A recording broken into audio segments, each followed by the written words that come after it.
Alright, so before we get down to business here, I want to let you guys know about a contest I'm having, alright? I'm going to give away a free copy of Dragonball FighterZ. Or if you already have the game, I'm going to give you a Mayflash F300 arcade stick like this. So if you're interested, all you got to do, go to my other video, the contest video. I'm going to link it right down here in the description. And it's easy and it's free and it takes like 30 seconds. And actually, if you don't want the arcade stick, you can still get the copy of Dragon Ball Z. Like if you want to play with your best friend and he doesn't have the game yet, well then free copy for him. Alright, so I'm going to pick one lucky winner out of everybody that enters the contest and you're going to win. So good luck, go enter the contest, and I hope you enjoy this video. Alright then, here it is. Part 3 of the beginner's practice routine. I decided to once again split this up into multiple videos, alright? Offense is pretty complicated and there's a few different components to it. If I made one video for it, it'd probably be like half an hour. So here's offense part 1, the chess game, approaches and punishes, and finding a mentor. Let's fire up practice mode and get to work. Okay, now this first video is probably not what you're expecting. I want to talk about the chess game aspect of this game. See, I could teach you to do combos all day long, but combos are useless until you learn how to approach your enemy, how to find their weak points and open them up so that a combo is even possible in the first place. So like I said, playing this game could be compared to playing a chess match. There's a tempo to it, sort of like a rhythm back and forth, a call and response. You sort of take turns either attacking one another or trying to provoke each other to attack so that you can punish them.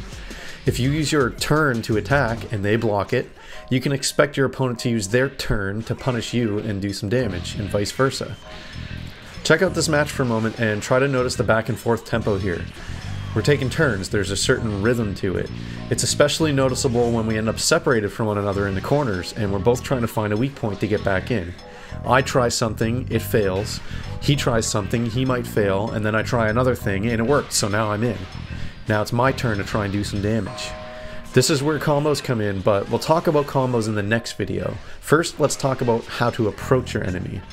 Now, admittedly, this is something that is very difficult to teach, and it's also kind of difficult to practice in practice mode, but I struggle to come up with a few exercises you can do to kind of try and learn this, so here we go. And I'm sure if you're new to this game and fighting games, when you play, you find yourself in a standoff situation and you're not sure what to do. Now, if you just rush in blindly and attack, 9 times out of 10, they're just going to block it and punish you. So what do? Let's fire up practice mode and drill a couple approach tactics. These are going to be different for everyone, but my hope is that you practice these, get the basic idea and concept down, and then figure out a few of your own. First of all, I want you to go get in practice mode, and we're going to use a specific team for this video. So I'm going to get you to use Goku, Frieza, and then whoever else, doesn't matter. And for your enemy team, make sure you put Vegeta on there, okay?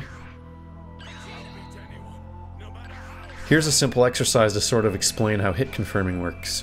What that means is you want to be able to recognize when you start wailing on someone, if they're blocking it, how to avoid being punished. You need to kind of train your brain to go, okay, he's blocking, I need to stop this combo and back off. Or if you hit him, you need to say, okay, I hit him, let's give this combo all I've got. So like, here's a common situation, right? You're in a standoff and you're both being pretty defensive and you need to find a way to get in there. One way to do it is to shoot some beams at him and see if you can open them up, right? We're going to use Frieza first here for an example. So go in and set your training dummy to guard and set it to random. Now start off by standing medium distance away, your standoff distance. Now hold special to beam spam him. He's either going to block it randomly or it might hit him, right?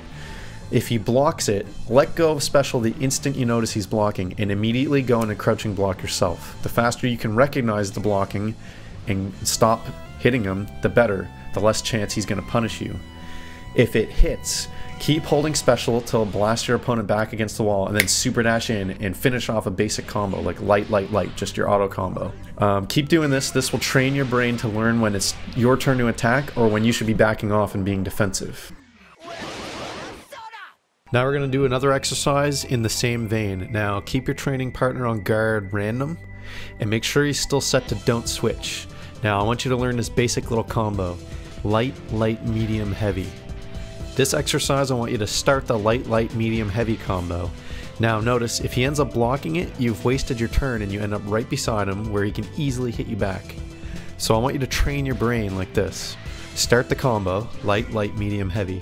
If he blocks it, you need to recognize that he's blocked it and press special attack after the combo.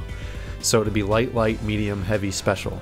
That little beam will push him away just enough that you can defend yourself if he retaliates. That way you haven't wasted your turn. You can keep hitting special if you want, which will push him away further, but then there's the risk he could recognize your beam spam and punish you with a super dash, so be careful. So practice it both ways. Now, if it does hit, just keep hitting heavy to do your heavy auto combo. Keep doing this exercise over and over and train your brain to recognize a block combo and push yourself away to stay safe. Using your assist is a great way to cover your ass while you're on the approach, so let's get some practice using that.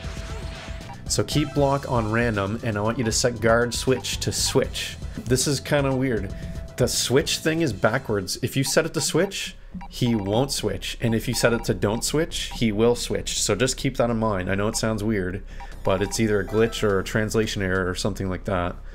So this will make it so he'll block high, but while he's blocking high, he'll be unable to switch to blocking low. So we're going to use that here.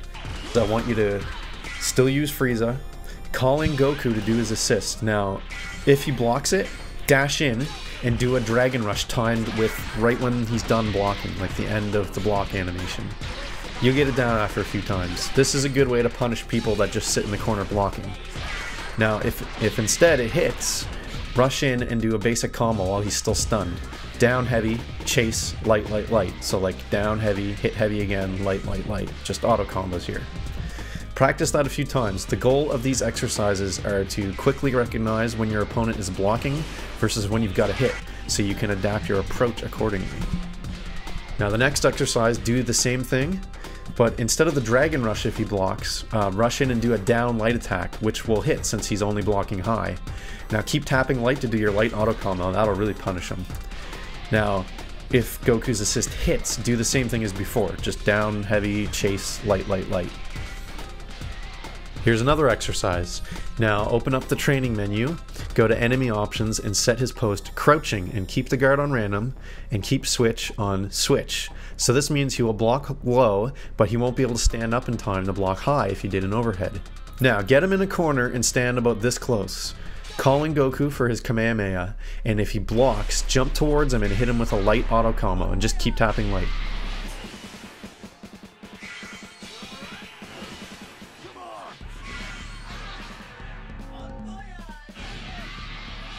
But if it hits, walk a little bit towards him, quickly now while he's stunned, and do down heavy, chase, light, light, light. Same thing you did before if it hits.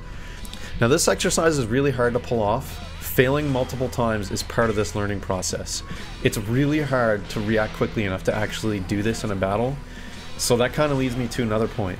Part of this chess game is recognizing your enemy's patterns and trying to predict what move they're going to pull. If you noticed your opponent blocks low constantly, this approach might work. It might not. You might screw up and get punished, but this game is all about risk versus reward, and bigger risks have bigger rewards. So the next exercise is going to be about a big risk. You should never just blindly use a super attack, okay? Let's call these panic supers. Now, what I mean by that is, let's say you're kind of in a standoff situation, but you're really low on health and you're getting kind of desperate, and you kind of panic, and you waste a super when they're in a completely defensive position to be able to block it, and they're going to see it coming from a mile away. Now, like I say, if your enemy's defensive game is strong, they're basically always going to punish you if you waste a super. Plus, you're going to waste a key bar. That's not good. So let's learn how to punish our opponent if they happen to waste a super.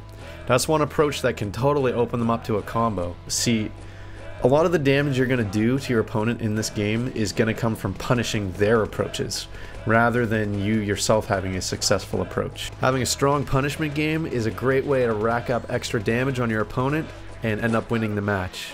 Yeah, so just for this exercise, I want you to use Vegeta as the opponent, and you yourself should use Goku. Now that's just for this exercise so you can learn it, and then you can practice it with your characters later. Alright, so we're going to use a record function here to record Vegeta doing his big bang attack. That's just his one key super, so that's quarter circle forward and then your right trigger or your right bumper or whatever it is, whatever controller you're playing on. And if you don't remember how to record something, you just push in the left stick to switch over to the enemy. You push it in again to record something, so record him doing the big bang attack. Now whenever you push in the right stick, he'll play back that recording and do the big bang attack.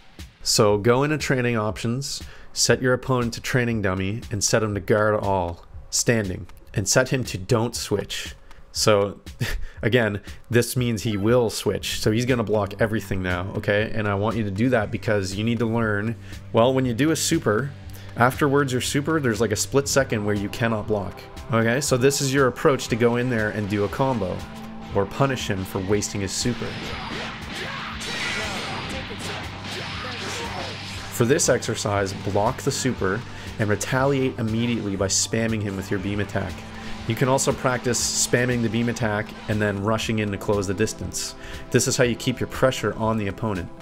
If you're lucky, this surprise retaliation will screw up his whole defensive game and you'll be able to keep wailing on him. Here's another mutation of that same exercise.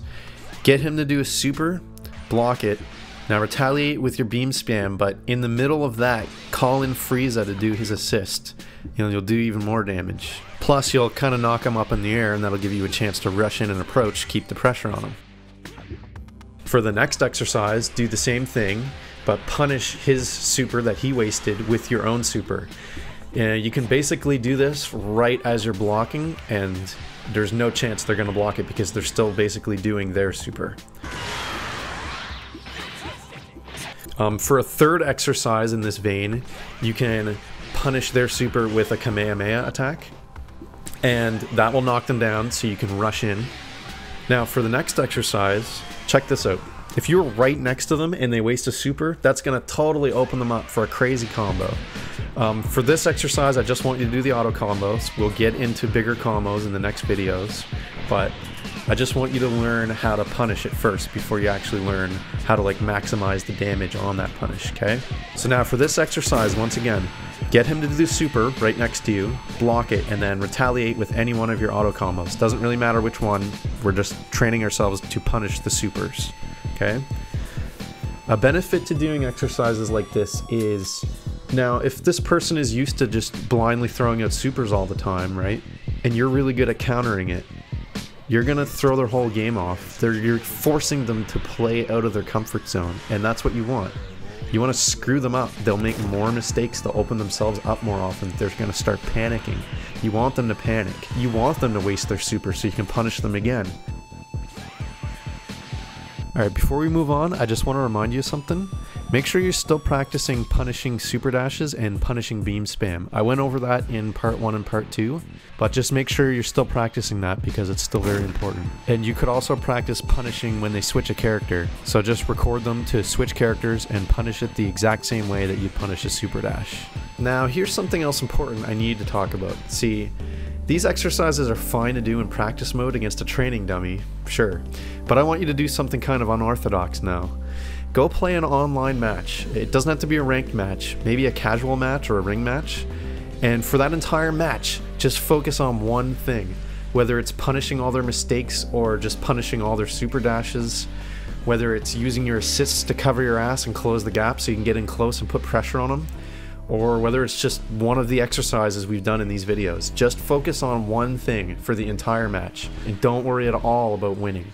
You might lose the match, but in the long run, you've won because you developed the skill against a real live human instead of just a training dummy. And that'll teach you how it really works. Practice mode can only take you so far. And that brings me to my next point. Maybe the most important thing you can do at this point is to find a mentor or a sparring buddy. Let me give a shout out real quick to my mentor, Doug Houlihan. We've been buddies since high school and he's an old veteran of fighting games, so he picked up this game no problem. Most of the footage you see of battles in my videos are me and Doug fighting, and he's taught me quite a lot of these concepts that went into this video. So if it weren't for him pushing me to learn and get better, these videos would not have been possible. And the same thing back in the day when I played Melee, I had a mentor named Spencer and we'd hang out in practice mode and just work on wave dashes for like half an hour or whatever. And he was always there to guide me along. And we'd do exercises just like this and just do the same thing over and over to get better at it. But then we'd fight and we'd have a real fight and we'd use what we learned against each other. So that was so helpful. So if you can, try to find a mentor or a sparring buddy to further your practice. Join the FighterZ subreddit or join a Discord group or whatever you gotta do. But it's time you got some real live experience. Might be intimidating, but to lose is to learn. Remember that. I'm teaching you as much as I can, but just remember, Goku didn't learn to fight by watching videos or reading books, right?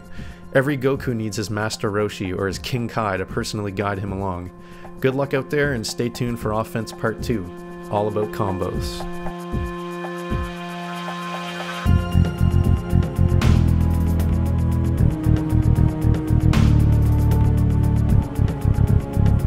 Mm-hmm.